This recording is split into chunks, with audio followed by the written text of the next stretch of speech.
Mana shu rilsni umuman qilmoqchi emas edim, lekin majbur bo'ldim. Mana shundoq bo'ldim deydi-yu. Hozir bitta patsientim telefon qilyapti. Bugun qabulimga kelishgan. Короче, telefon qilib, Zarif opa, siz tomog'iga sprey yozib beruvdingiz deyapti. Ha, и sostavlarni polniy tushuntirib berganman. Tomog'iga narsa toshgan uchun beriladigan oddiy sprey. И bolaga tug'ilgandan boshlab berish mumkin. И telefon qilib aytayapti, что aptekachi bu spreyni sepmang, sepsangiz tomog'i atit bo'lib qoladi debdi. Tomoq hech qachon atit bo'lmaydi.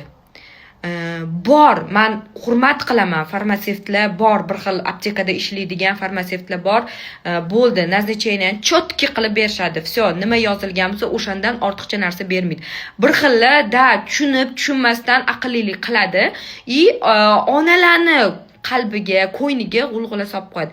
Shuning uchun iltimos qilib qo'ygan bo'lardim. Iltimos, doktorlarni ishga aralashish